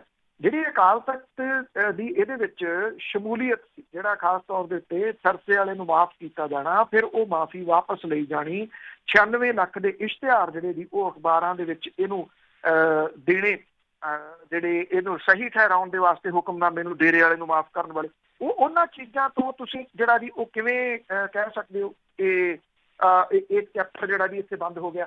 ਗੁਰੂ ਗ੍ਰੰਥ ਸਾਹਿਬ ਦੇ ਇਹ ਸਰੂਪ ਚੋਰੀ ਕਰਨ ਤੇ ਫਿਰ ਬੇਅਦਬੀ ਦੀ ਸਾਜ਼ਿਸ਼ ਰਚਣ ਵਾਲੇ 3 ਜਿਹੜੇ ਮੁਲਜ਼ਮ ਨੇ ਉਹ SIT ਪਹੁੰਚ ਤੋਂ ਅਜੇ ਵੀ ਬਾਹਰ ਨੇ, ਉਹਦੇ ਹੱਥ ਨਹੀਂ ਲੱਗ ਰਹੇ। ਹਾਲਾਂਕਿ ਜਾਂਚ ਟੀਮ ਨੇ ਕਾਫੀ ਸਮਾਂ ਪਹਿਲਾਂ ਇਹਨਾਂ ਦੀ ਸ਼ਨਾਖਤ ਜਿਹੜੀ ਹੈ ਉਹ ਕਰ ਲਈ ਸੀਗੀ। ਜਿਹੜੀ SIT ਆ ਉਹਨੇ ਆਪਣੀ ਪੜਤਾਲ ਰਿਪੋਰਟ ਦੇ ਵਿੱਚ ਦਾਅਵਾ ਕੀਤਾ ਹੈ ਕਿ ਬੁਰਜ ਜਵਾਹਰ ਸਿੰਘ ਵਾਲਾ ਤੋਂ ਚੋਰੀ ਕਰਨ ਤੇ ਇਹਦੀ ਬੇਅਦਬੀ ਕਰਨ ਦੇ ਵਿੱਚ ਡੇਰਾ ਸੱਚਾ ਸੌਦਾ ਦੀ ਨੈਸ਼ਨਲ ਕਮੇਟੀ ਦੇ ਮੈਂਬਰ ਹਰਸ਼ ਪ੍ਰਦੀਪ ਕਲੇਰ, ਸੰਦੀਪ ਬਰੇਟਾ, ਇਹਨਾਂ ਨੇ ਅਹਿਮ ਭੂਮਿਕਾ ਜਿਹੜੀ ਉਹ ਨਿਭਾਈ ਸੀਗੀ। ਔਰ 3 ਜਣਿਆਂ ਨੂੰ ਬੁਰਜ ਜਵਾਹਰ ਸਿੰਘ ਵਾਲਾ ਤੋਂ ਇਲਾਵਾ 2 ਹੋਰ ਥਾਵਾਂ ਤੋਂ ਹੋਈਆਂ ਬੇਅਦਬੀਆਂ ਦੇ ਵਿੱਚ ਵੀ ਮੁਲਜ਼ਮ ਦੇ ਵਜੋਂ ਨਾਮਜ਼ਦ ਕੀਤਾ ਗਿਆ ਸੀ। 5 ਸਾਲ ਬੀਤ ਜਾਣ ਤੋਂ ਬਾਅਦ ਵੀ ਅਜੇ ਤੱਕ ਵੀ ਇਹਨਾਂ ਨੂੰ SIT ਲੱਭ ਨਹੀਂ ਸਕੀ ਔਰ ਇਹ ਕਿਹਾ ਜਾ ਰਿਹਾ ਕਿ ਸ਼ਾਇਦ ਇਹ ਵਿਦੇਸ਼ ਦੌੜ ਗਏ ਆ, ਇੱਥੇ ਜਿਹੜਾ ਜੀ ਉਹ ਨਹੀਂ ਹੈਗੇ। ਉਧਰ ਕੋਟਕਪੂਰਾ ਗੋਲੀਕਾਂਡ ਦੇ ਵਿੱਚ ਤੈਨਾਤ SP ਬਲਜੀਤ ਸਿੰਘ ਜਿਹੜਾ ਸੀਗਾ ਉਹਨੇ ਜਿਹੜੀ ਆ ਇੱਕ ਅਰਜ਼ੀ ਦੇ ਕੇ ਇਹ ਗੱਲ ਕਹੀ ਆ ਕਿ SIT ਉਹਨੂੰ ਗ੍ਰਿਫਤਾਰ ਕਰ ਸਕਦੀ ਹੈ, ਇਸ ਕਰਕੇ ਉਹਦੀ ਗ੍ਰਿਫਤਾਰੀ ਦੇ ਉੱਤੇ ਰੋਕ ਲਾਈ ਜਾਵੇ। ਇਹ ਦੂਜੀ SIT, ਇਹ ਪਹਿਲੀ ਵਾਲੀ ਨਹੀਂ। ਮਤਲਬ ਕਿ ਕਹਾਣੀ ਜਿਹੜੀ ਹੈ ਜੀ ਉੱਥੇ ਇੱਕ ਘੁੰਮਦੀ ਫਿਰਦੀ ਜਿਹੜੀ ਜੀ ਉਹ ਦਿਸ ਰਹੀ ਆ।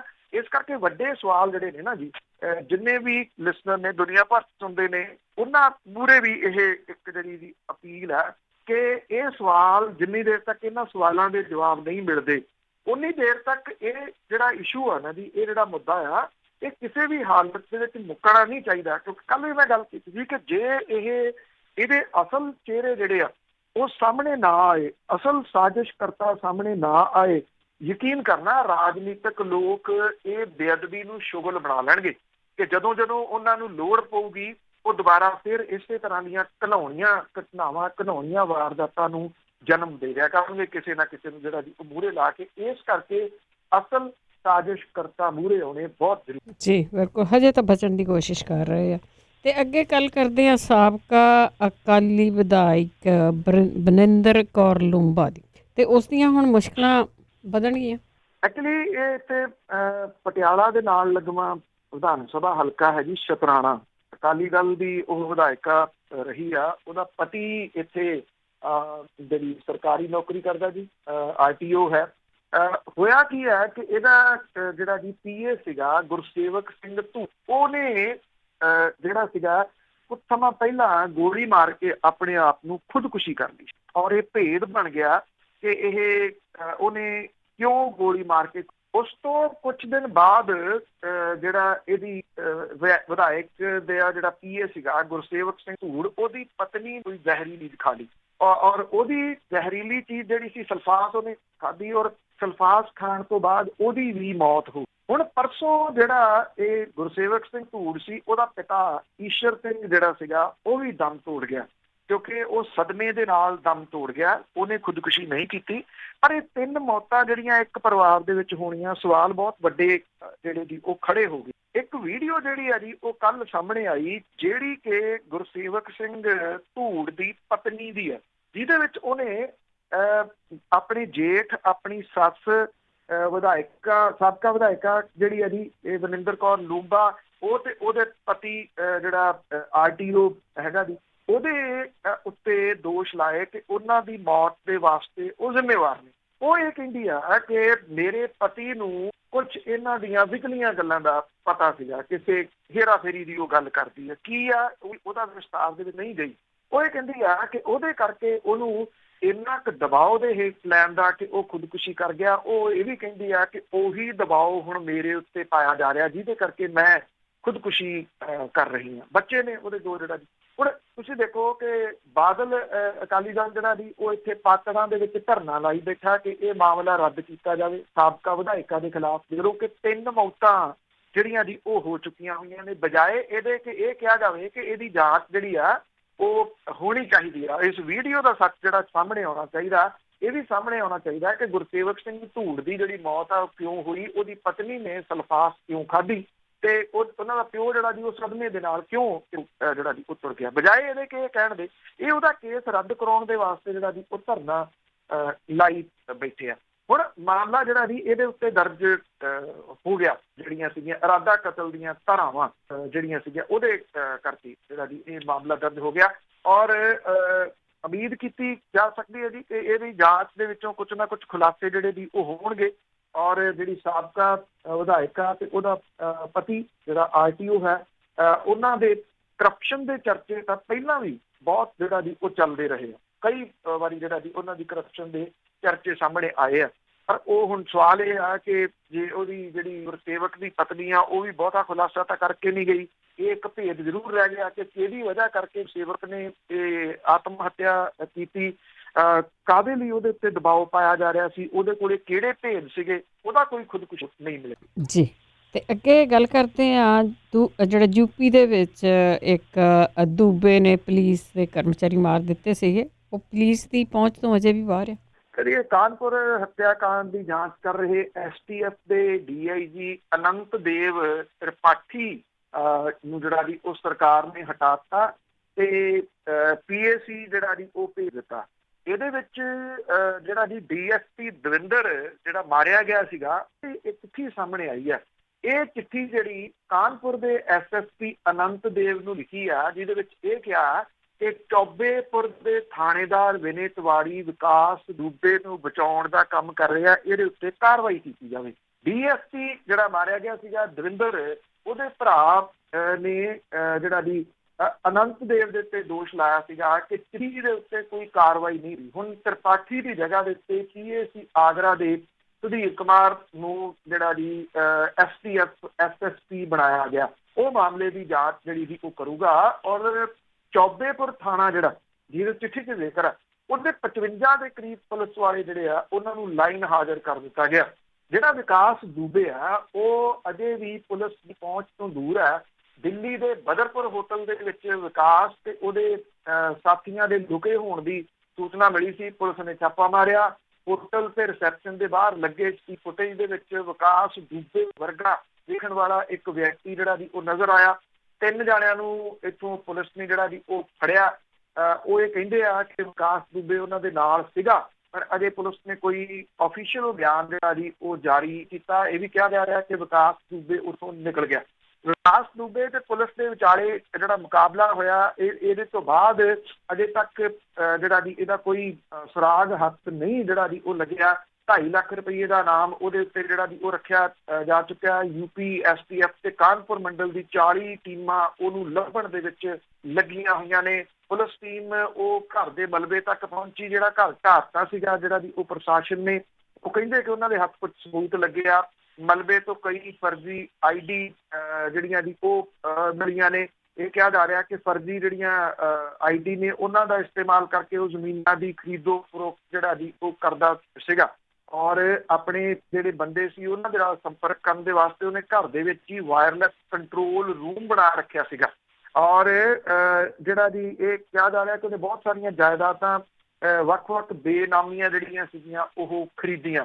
ਸਵਾਲ ਇਹ ਆ ਕਿ ਜੇ ਹੁਣ ਖੁਲਾਸੇ ਕੀਤੇ ਜਾ ਰਹੇ ਆ ਕਿ ਉਹਨੇ ਵਾਇਰਲੈਸ ਕੰਟਰੋਲ ਰੂਮ ਬਣਾਇਆ ਹੋਇਆ ਸੀ, ਪੁਲਿਸ ਦੇ ਵਿੱਚ ਉਹਦੀ ਕਿੰਨੀ ਜਿਹੜੀ ਦੀ ਪਹੁੰਚ ਹੈ, ਕਿੰਨੀਆਂ ਉਹਨੇ ਪ੍ਰਾਪਰਟੀ ਦੀਆਂ ਸੀਗੀਆਂ। ਸਵਾਲ ਤਾਂ ਜਿਹੜਾ ਉਹ ਉੱਠਦਾ UP ਦੀ ਸਰਕਾਰ ਦੇ ਉੱਤੇ ਤੇ ਪ੍ਰਸ਼ਾਸਨ ਦੇ ਉੱਤੇ, ਜਿਹੜੇ ਜਦੋਂ ਜਿਨ੍ਹਾਂ ਲੋਕਾਂ ਨੇ ਰਾਹ ਰੋਕੇ ਸੀਗੇ ਆਪਣੇ ਸਿਟੀਜ਼ਨਸ਼ਿਪ ਅਮੈਂਡਮੈਂਟ ਐਕਟ ਦੇ ਵਿੱਚ, ਉਹਨਾਂ ਦੇ ਬੋਰਡ ਲਾਤੇ ਸੀਗੇ ਚੌਂਕਾਂ ਦੇ ਉੱਤੇ। ਉਦੋਂ ਵਿਕਾਸ ਦੂਬੇ ਨਹੀਂ ਦੱਸਿਆ ਉਹਨਾਂ ਨੂੰ ਜੀ ਵੀ ਉਹ ਕਿਸ ਤਰੀਕੇ ਦਾ ਇੱਥੇ ਅੱਡਾ ਬਣਾਈ ਬੈਠਾ। ਉਹਦਾ ਤਾਂ ਕੋਈ ਬੋਰਡ ਨਹੀਂ ਜਿਹੜਾ ਜੀ ਲੱਗਿਆ ਦੱਸਿਆ। ਇਹਨਾਂ ਦਾ ਡੰਡਾ ਜਿਹੜਾ ਜੀ ਉਹ ਘੱਟ ਗਿਣਤੀਆਂ ਦੇ ਉੱਤੇ ਜਾਂ ਜਿਹੜਾ ਜੀ ਉਹ ਮਾੜਿਆਂ ਦੇ ਉੱਤੇ। ਬਿਲਕੁਲ, ਉਹਨੂੰ ਤਾਂ ਗੈਂਗਸਟਰ ਵੀ ਨਹੀਂ ਕਹਿੰਦੇ, ਅੱਤਵਾਦੀ ਵੀ ਨਹੀਂ ਕਹਿੰਦੇ। ਅੱਗੇ ਚੰਡੀਗੜ੍ਹੀਆਂ ਦੀ ਗੁਆਚੀ ਹੋਈ MP ਮਿਲੀ ਕਿ ਨਹੀਂ ਅਜੇ? ਨਹੀਂ, ਜਿਹੜੇ ਮੈਂਬਰ ਪਾਰਲੀਮੈਂਟ ਚੰਡੀਗੜ੍ਹੀਆਂ ਨੇ ਚੁਣਿਆ ਸੀ, ਕਿਉਂਕਿ ਪੜ੍ਹਿਆ ਲਿਖਿਆ ਦਾ ਸ਼ਹਿਰ ਆ ਜੀ, ਤੋ ਇਸ ਕਰਕੇ ਕੁਛ ਕਹਿ ਲਓ ਕਿ ਸੋਚ ਸਮਝ ਕੇ ਹੀ ਚੁਣਦੇ ਹੋਣਗੇ ਨਾ। ਤੋ ਇਸ ਕਰਕੇ ਉਹਨਾਂ ਨੇ ਦੂਜੀ ਵਾਰੀ ਚੁਣ ਲਿਆ ਸੀ ਕਿਰਨ ਖੇਰ ਨੂੰ। ਔਰ ਹੁਣ ਲੱਭ ਨਹੀਂ ਰਹੀ ਉੱਥੇ ਪੋਸਟਰ ਜਿਹੜੇ ਆ ਜੀ ਉਹ ਵੱਡੀ ਗਿਣਤੀ ਦੇ ਵਿੱਚ ਚੱਲ ਰਹੇ ਆ। ਲੱਭ ਤਾਂ ਗੁਰਦਾਸਪੁਰੀਆਂ ਨੂੰ ਵੀ ਨਹੀਂ ਰਿਹਾ। ਜਿਹੜਾ ਪਾਕਿਸਤਾਨ ਤੋਂ ਨਲਕਾ ਪੁੱਟ ਰਿਹਾ ਸੀ ਸਨੀ ਦਿਓਲ, ਉਹ ਵੀ ਪੋਸਟਰ ਲਾਉਂਦੇ ਫਿਰਦੇ ਆ। ਲੋਕਾਂ ਨੂੰ ਅਕਲ ਫਿਰ ਵੀ ਨਹੀਂ ਆ ਸਕਦੀ। ਇਹ ਲੋਕਲ ਨੇਤਾ ਨੂੰ ਕਦੀ ਨਹੀਂ ਜਿਹੜਾ ਜੀ ਉਹ ਚੁਣਦੇ। ਇਹ ਲੋਕ ਪਤਾ ਨਹੀਂ ਕਿਵੇਂ ਜਿਹੜਾ ਜੀ ਇਹ ਫਿਲਮੀ ਕਲਾਕਾਰ ਜਿਹੜੇ ਨੇ ਉਹਨਾਂ ਤੋਂ ਆਸ ਰੱਖ ਲੈਂਦੇ ਆ ਵੀ ਜਿਹੜੇ ਫਿਲਮਾਂ ਦੇ ਵਿੱਚ ਚੰਗਾ ਕੰਮ ਕਰਦੇ ਆ ਉਹਨਾਂ ਲਈ ਵੀ ਚੰਗਾ ਕੰਮ ਕਰਨਗੇ। ਚੰਡੀਗੜ੍ਹ ਵਾਸੀਆਂ ਨੂੰ ਹੁਣ ਸਮੱਸਿਆ ਦਾ ਸਾਹਮਣਾ ਕਰਨਾ ਪੈ ਰਿਹਾ। ਜਾਂ ਤੁਸੀਂ ਦੇਖਣਾ ਜਦੋਂ ਚੋਣਾਂ ਆਉਣਗੀਆਂ ਕਿਰਨ ਖੇਰ ਨੂੰ ਫਿਰ ਜਿਤਾ ਦੇਣਗੇ। ਇਸ ਵੇਲੇ ਜਿਹੜਾ ਵਾਇਰਸ ਹੈ ਉਹਦੀ ਵਜ੍ਹਾ ਕਰਕੇ ਕੀਤਾ ਗਿਆ ਲੋਕਡਾਊਨ, ਉਹਦੀਆਂ ਮੁਸ਼ਕਲਾਂ ਦੇ ਨਾਲ ਜੂਝ ਰਹੇ ਲੋਕ ਆਪਣੀ ਮੈਂਬਰ ਪਾਰਲੀਮੈਂਟ ਕਿਰਨ ਖੇਰ ਨੂੰ ਲੱਭਦੇ ਫਿਰਦੇ ਆ, ਜਿਹੜੀ ਮਹੀਨਿਆਂ ਤੋਂ ਨਹੀਂ ਜਿਹੜਾ ਜੀ ਉਹ ਲੱਭੀ। ਉਹ ਆਪਣੀ ਫਰਿਆਦ ਸੁਣਾਉਣ ਤੇ ਨੂੰ ਸੁਣਾਉਣ, ਕਿਉਂਕਿ ਯੂਨੀਅਨ ਟੈਰਾਟਰੀ ਹੈ, ਉੱਥੇ ਮੈਂਬਰ ਪਾਰਲੀਮੈਂਟ ਦੀ ਜਿਹੜੀ ਉਹ ਜ਼ਰੂਰਤ ਹੁੰਦੀ ਹੈ। ਕਰੋਨਾ ਕਰਕੇ ਲੋਕਾਂ ਨੂੰ ਖਾਣ ਪੀਣ ਦੀ, ਪ੍ਰਵਾਸੀਆਂ ਨੂੰ ਘਰ ਭੇਜਣ ਦੀ, ਬੇਰੁਜ਼ਗਾਰ ਲੋਕਾਂ ਨੂੰ ਵਾਪਸੀ ਵਰਗੀਆਂ ਮੁਸ਼ਕਲਾਂ ਦਾ ਸਾਹਮਣਾ ਕਰਨਾ ਪੈ ਰਿਹਾ। ਚੰਡੀਗੜ੍ਹ ਦੇ ਨਾਲ ਲਗਵਾ ਜਿਹੜਾ ਜੀ ਇੱਕ ਏਰੀਆ ਬਾਪੂ ਧਾਮ, ਜਿਹੜਾ ਕਿ ਇਸ ਵੇਲੇ ਬਹੁਤ ਬੁਰੇ ਤਰੀਕੇ ਦੇ ਨਾਲ ਜਿਹੜਾ ਜੀ ਉਹ ਪੀੜਤ ਹੈ ਵਾਇਰਸ ਤੋਂ, ਉਹਨਾਂ ਨੂੰ ਜਿਹੜੀ ਜੀ ਉਹ ਵੱਡੀਆਂ ਮੁਸ਼ਕਲਾਂ ਦਾ ਸਾਹਮਣਾ ਕਰਨਾ ਪੈ ਰਿਹਾ। ਸੰਸਦ ਮੈਂਬਰ ਨੇ ਉਹਨਾਂ ਦਾ ਕੋਈ ਹਾਲ ਜਾਣਨ ਦੀ ਮਹੀਨਿਆਂ ਤੋਂ ਜਿਹੜੀ ਉਹ ਕੋਸ਼ਿਸ਼ ਨਹੀਂ ਕੀਤੀ। ਚੰਡੀਗੜ੍ਹ ਜਿਹੜੀ ਭਾਜਪਾ ਉਹਦੇ ਵੱਲੋਂ ਲਾਕਡਾਊਨ ਦੇ ਦੌਰਾਨ ਸ਼ਹਿਰ ਵਾਸੀਆਂ ਲਈ ਜਿਹੜਾ ਜੀ ਕਰਨ ਦੀ ਕੋਸ਼ਿਸ਼ ਜਿਹੜੀ ਉਹ ਕੀਤੀ ਗਈ, ਪਰ ਇਹ ਹੈ ਨਾ ਜੀ ਕਿ ਜਦੋਂ ਮੈਂਬਰ ਪਾਰਲੀਮੈਂਟ ਹੀ ਹੈ ਨਹੀਂ ਤੇ ਉਹ ਕੀ ਵੱਧ ਤੋਂ ਵੱਧ ਜਿਹੜਾ ਜੀ ਉਹ ਕਰ ਸਕਦੇ ਸੀਗੇ। ਹੁਣ ਉਹਦੇ ਪੋਸਟਰ ਜਿਹੜੇ ਜੀ ਉਹ ਤੁਰੇ ਫਿਰਦੇ ਆ, ਔਰ ਜਿਹੜੀ ਕਿਰਨ ਖੇਰ ਹੈ ਉਹ ਫੋਨ ਦੇ ਉੱਤੇ ਜਿਹੜੇ ਪੱਤਰਕਾਰਾਂ ਨੇ ਜੋ ਲੱਭਿਆ ਸੀ ਤੁਹਾਡੇ ਦਾ ਪੋਸਟਰ ਫਿਰਦੇ ਇੰਨੇ ਮਹੀਨਿਆਂ ਤੋਂ ਤੁਸੀਂ ਇੱਥੇ ਕਿੱਥੇ ਹੋ, ਉਹ ਅੱਗੋਂ ਜਿਹੜਾ ਜੀ ਉਹ ਕਹਿੰਦੀ ਹੈ ਕਿ ਮੈਂ ਰੋਜ਼ਾਨਾ ਫੋਨ ਦੇ ਉੱਤੇ ਸਾਰੀ ਜਾਣਕਾਰੀ ਜਿਹੜੀ ਜੀ ਉਹ ਲੈ ਲੈਂਦੀ ਆ। ਤੇ ਇਹ ਵੀ ਕਹਿਤਾ ਕਿ ਜਿਹੜੇ ਸਾਬਕਾ ਕੇਂਦਰੀ ਮੰਤਰੀ ਆ ਤੇ ਸਾਬਕਾ ਮੈਂਬਰ ਪਾਰਲੀਮੈਂਟ ਆ ਪਵਨ ਬਾਂਸਲ, ਉਹ ਕਿਹੜਾ ਨਿਕਲਿਆ ਜੀ ਬਾਹਰ, ਉਹ ਵੀ ਲੋਕਾਂ ਤੋਂ ਦੂਰ, ਤੇ ਤੁਸੀਂ ਉਹਨਾਂ ਦੀ ਰੀਸ ਕਰ ਰਹੇ ਹੋ। ਜਾਂ ਜਿਹੜੀਆਂ ਵੋਟਾਂ ਨੇ ਉਹ ਫੋਨ ਦੇ ਉੱਤੇ ਪਵਾਈਆਂ ਸੀ, ਫੋਨ ਦੇ ਉੱਤੇ ਸਾਰੀ ਜਾਣਕਾਰੀ ਜਿਹੜੀ ਉਹ ਲੈ ਲੈਂਦੇ ਹੋ। ਤਕਰੀਬਨ 2.5 ਮਹੀਨਿਆਂ ਤੋਂ ਉਹ ਬੰਬੇ ਤੋਂ ਜਿਹੜਾ ਜੀ ਇੱਥੇ ਨਹੀਂ ਆਈ। ਵੈਸੇ 2.5 ਮਹੀਨਿਆਂ ਤੋਂ ਦੁੱਗਣਾ ਸਮਾਂ ਤਾਂ ਸਨੀ ਦਿਓਲ ਨੂੰ ਵੀ ਹੋ ਗਿਆ ਜੀ, ਉਹ ਵੀ ਆਪਣੇ ਏਰੀਏ ਦੇ ਵਿੱਚ ਜਿਹੜਾ ਜੀ ਉਹ ਦਿਸਿਆ ਨਹੀਂ। ਉਹ ਵੀ ਵਿਚਾਰੇ ਪੋਸਟਰ ਪਾਸਟਰ ਲਾ ਕੇ ਥੱਕ ਜਾਂਦੇ ਆ, ਫਿਰ ਉਡੀਕਦੇ ਸ਼ਾਇਦ ਹੋ ਸਕਦਾ ਕਿਸੇ ਨਾ ਕਿਸੇ ਪਾਸੇ ਹੀਰੋ ਦੀ ਜਿਹੜੀ ਆ ਜੀ ਉਹ ਐਂਟਰੀ ਹੋਵੇ, ਪਰ ਇਹ ਐਂਟਰੀ ਹੋਣੀ ਨਹੀਂ, ਇਹ ਸਭ ਨੂੰ ਪਤਾ ਹੈ। ਅਸ ਫੋਟੋ ਖਿਚਵਾਉਣ ਦੇ ਖਾਤਰ ਹੀ ਵੋਟਾਂ ਆ ਜਿਹੜੀਆਂ ਲੋਕੀ ਉਦੋਂ ਪਾ ਦਿੰਦੇ ਆ। ਤਾਂ ਅੱਗੇ ਗੱਲ ਕਰਦੇ ਆ ਪੰਜਾਬ ਦੇ ਸਰਕਾਰੀ ਸਕੂਲਾਂ ਦੀ, ਤੇ ਉਹਨਾਂ ਸਕੂਲਾਂ ਦੇ ਵਿੱਚ ਦਾਖਲੇ ਵਧਣੇ ਸ਼ੁਰੂ ਹੋਏ।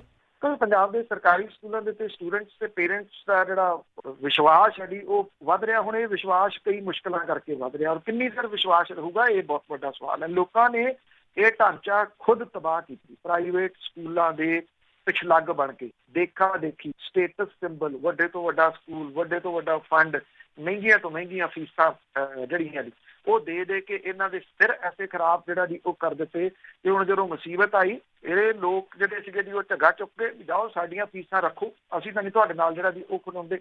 ਹੁਣ ਜਿਹੜਾ ਪੰਜਾਬ ਦਾ ਸਿੱਖਿਆ ਵਿਭਾਗ ਹੈ ਉਹਦੇ ਵਿੱਚ ਜਿਹੜੇ ਸਕੂਲਾਂ ਦੇ ਨਵੇਂ ਦਾਖਲਿਆਂ ਦੇ ਵਿੱਚ 10.38% ਵਾਧਾ ਹੋਇਆ, ਔਰ ਪਿਛਲੇ ਸੈਸ਼ਨ ਦੇ ਵਿੱਚ ਜਿਹੜੇ ਸਟੂਡੈਂਟ ਸੀ ਉਹਨਾਂ ਦੀ ਗਿਣਤੀ 23,52,112 ਸੀ, ਜਿਹੜੀ ਕਿ ਇਸ ਸਾਲ ਵੱਧ ਕੇ 25,96,281 ਹੋ ਗਈ ਹੈ। 1,14,773 ਸਟੂਡੈਂਟ ਜਿਹੜੇ ਆ ਉਹ ਪ੍ਰਾਈਵੇਟ ਸਕੂਲਾਂ ਤੋਂ ਸਰਕਾਰੀ ਸਕੂਲਾਂ ਦੇ ਵਿੱਚ ਆਏ ਆ। ਪ੍ਰੀ ਪ੍ਰਾਇਮਰੀ ਸਕੂਲਾਂ ਦੇ ਵਿੱਚ 34.30% ਦੇ ਹਿਸਾਬ ਦੇ ਨਾਲ ਜ਼ਿਆਦਾ ਐਡਮਿਸ਼ਨ ਹੋਈ, 22.14% ਦਾਖਲੇ ਦੇ ਨਾਲ ਮੁਹਾਲੀ ਪਹਿਲੇ ਨੰਬਰ ਦੇ ਉੱਤੇ, 15.78% ਦੇ ਨਾਲ ਫਤਿਹਗੜ੍ਹ ਸਾਹਿਬ ਦੂਜੇ ਨੰਬਰ ਦੇ ਉੱਤੇ, 15.28% ਦੇ ਨਾਲ ਲੁਧਿਆਣਾ ਤੀਜੀ ਜਗ੍ਹਾ ਦੇ ਉੱਤੇ। ਜਿਹੜਾ ਹੁਣ ਕਿਉਂਕਿ ਪੰਜਾਬ ਦੇ ਵਿੱਚ ਡ੍ਰੌਪ ਆਊਟ ਇੱਕ ਬੜੀ ਵੱਡੀ ਸਮੱਸਿਆ ਹੈ, ਸਕੂਲ ਖੁੱਲ੍ਹਣ ਤੋਂ ਬਾਅਦ ਵਿਭਾਗ ਨੂੰ ਜਿਹੜਾ ਜੀ ਇਹ ਯਕੀਨੀ ਬਣਾਉਣਾ ਹੋਊਗਾ ਕਿ ਬੱਚਿਆਂ ਦੀ ਪੜ੍ਹਾਈ ਜਿਹੜੀ ਹੈ ਉਹ ਕਿਸੇ ਤਰੀਕੇ ਦੇ ਨਾਲ ਛੁੱਟੇ ਜਿਹੜੀ ਉਹ ਨਾ। ਦਾਖਲੇ ਦੇ ਮੁੱਖ ਕਾਰਨ ਜਿਹੜੇ ਨੇ ਜੀ ਉਹਨਾਂ ਦੇ ਵਿੱਚ ਇੱਕ ਤਾਂ ਪ੍ਰਾਈਵੇਟ ਸਕੂਲਾਂ ਦੇ ਵਿੱਚ ਫੀਸ ਜ਼ਿਆਦਾ ਹੋਣੀ, ਕਿਤਾਬਾਂ ਤੇ ਵਰਦੀ ਜਿਹੜੀ ਜੀ ਉਹ ਮਹਿੰਗੀ ਹੋਣੀ, ਪ੍ਰਾਈਵੇਟ ਸਕੂਲਾਂ ਦੀ ਤਰਜ਼ ਦੇ ਉੱਤੇ ਪੜ੍ਹਾਈ ਤੇ ਐਡਮਿਸ਼ਨ ਪ੍ਰਕਿਰਿਆ ਜਿਹੜੀ ਹੈ ਜੀ ਉਹ ਸੌਖੀ ਹੋਊਗੀ ਜਿਹੜੀ ਜੀ ਹੁਣ ਸਰਕਾਰੀ ਸਕੂਲਾਂ 'ਚ। ਇਹ ਵੀ ਇੱਕ ਕਾਰਨ ਜਿਹੜਾ ਜੀ ਉਹ 3 ਮਹੀਨੇ ਦੀ ਜਿਹੜੀ ਉਹ ਫੀਸ ਤੁਹਾਨੂੰ ਜਿਹੜੀ ਦੇਣੀ ਪੈਂਦੀ ਪ੍ਰਾਈਵੇਟ ਸਕੂਲਾਂ 'ਚ, ਇੱਥੇ ਉਹ ਨਹੀਂ ਜਿਹੜਾ ਜੀ ਹੈਗਾ। ਹੁਣ ਬਹੁਤ ਸਾਰੇ ਸਕੂਲ ਨੇ ਜਿੱਥੇ ਪ੍ਰਵਾਸੀਆਂ ਦੀ ਮਦਦ ਦੇ ਨਾਲ ਜਾਂ ਪਿੰਡਾਂ ਵਾਲਿਆਂ ਨੇ ਆਪਣੇ ਤੌਰ ਦੇ ਉੱਤੇ, ਜਿੱਥੇ ਸਰਪੰਚ ਕੁਝ ਪੜ੍ਹੇ ਲਿਖੇ ਆਏ ਆ, ਉਹਨਾਂ ਨੇ ਸਮਾਰਟ ਕਲਾਸ ਰੂਮ ਜਿਹੜੇ ਆ ਜੀ ਉਹ ਬਣਾਏ ਆ, ਈ ਕੰਟੈਂਟ ਜਿਹੜਾ ਜੀ ਉਹਦਾ ਪ੍ਰਯੋਗ ਕੀਤਾ, ਜਿਹਦੀ ਵਜ੍ਹਾ ਕਰਕੇ ਇਹ ਦਾਖਲੇ ਵਧੇ ਆ। ਦੇਖੋ ਹੁਣ ਇਹ ਜ਼ਿੰਮੇਵਾਰੀ ਜਿਹੜੀ ਆ ਉਹ ਅਧਿਆਪਕਾਂ ਦੀ ਵੀ ਬਣ ਜਾਂਦੀ ਕਿ ਇਹ ਜਿਹੜਾ ਭਰੋਸਾ ਮਾਪਿਆਂ ਨੇ ਜੇ ਕੀਤਾ ਤੇ ਉਸ ਭਰੋਸੇ ਕਾਇਮ ਕਰਨ ਤਾਂ ਕਿ ਇਹ ਢਾਂਚਾ ਡੋਲੇ ਨਾ। ਦੇਖੋ ਜੇ ਪੰਜਾਬ ਦੀ ਜਾਂ ਕਿਸੇ ਸੂਬੇ ਦੀ ਤਰੱਕੀ ਹੋਣੀ ਹੈ ਤੇ ਉਹਦੇ 2 ਢਾਂਚੇ ਕਾਇਮ ਰਹਿਣੇ ਚਾਹੀਦੇ, ਇੱਕ ਤਾਂ ਹੈਲਥ ਵਾਲਾ ਤੇ ਇੱਕ ਐਜੂਕੇਸ਼ਨ ਵਾਲਾ। ਜੇ ਇਹ ਕੰਪਲੀਟ ਪ੍ਰਾਈਵੇਟ ਹੱਥਾਂ ਦੇ ਵਿੱਚ ਜਾਂਦੇ ਆ ਤੇ ਬਿਨਾਂ ਕਿਸੇ ਸ਼ੱਕ ਦੇ ਇਹ ਮੁਸੀਬਤਾਂ ਵਧਣਗੀਆਂ ਜਿਵੇਂ ਹੁਣ ਵਧੀਆਂ ਹੋਈਆਂ ਨੇ। ਜਦੋਂ ਮਹਾਮਾਰੀ ਆਈ ਪ੍ਰਾਈਵੇਟ ਜਿਹੜੇ ਹਸਪੀਟਲਾਂ ਵਾਲੇ ਜੰਦਰੇ ਲਾ ਕੇ ਹੋ ਗਏ ਤੇ ਖੜੇ ਹੋਏ ਸਰਕਾਰੀ ਹਸਪੀਟਲ ਜਿਹੜੇ ਸੀਗੇ। ਇਸੇ ਤਰੀਕੇ ਦੇ ਨਾਲ ਜਦੋਂ ਫੀਸਾਂ ਦੀ ਗੱਲ ਆਈ, ਲੋਕਾਂ ਦੀਆਂ ਨੌਕਰੀਆਂ ਚਲੇ ਗਈਆਂ ਤੇ ਪ੍ਰਾਈਵੇਟ ਸਕੂਲਾਂ ਵਾਲੇ ਤਾਂ ਅੜ ਗਏ, ਨਹੀਂ ਸਾਨੂੰ ਫੀਸ ਜਿਹੜੀ ਹੈ। ਬਿਲਕੁਲ, ਉਹ ਤਾਂ ਹਜੇ ਵੀ ਅੜੇ ਹੋਏ ਆ। ਬਹੁਤ ਧੰਨਵਾਦ ਬਲਤੇਜ ਪੰਨੂ ਜੀ। ਮਿਹਰਬਾਨੀ ਜੀ, ਧੰਨਵਾਦ ਜੀ, ਸਤਿ ਸ਼੍ਰੀ ਅਕਾਲ ਜੀ। ਸਰੋਤੇ ਸਨ ਬਲਤੇਜ ਪੰਨੂ ਜੀ, ਸਾਡੇ ਨਾਲ ਜੁੜਦੇ ਨੇ, ਕਰਦੇ ਨੇ ਖਬਰਾਂ। ਇਸੇ ਦੇ ਨਾਲ ਸਾਡਾ ਅੱਜ ਦਾ ਬੁਲਟਨ ਹੈ ਇੱਥੇ ਹੀ ਸਮਾਪਤ। ਬਲਵਿੰਦਰ ਕੌਰ ਵੱਲੋਂ ਆਪ ਸਭ ਨੂੰ ਹੀ ਪਿਆਰ ਭਰੀ ਸਤਿ ਸ਼੍ਰੀ ਅਕਾਲ।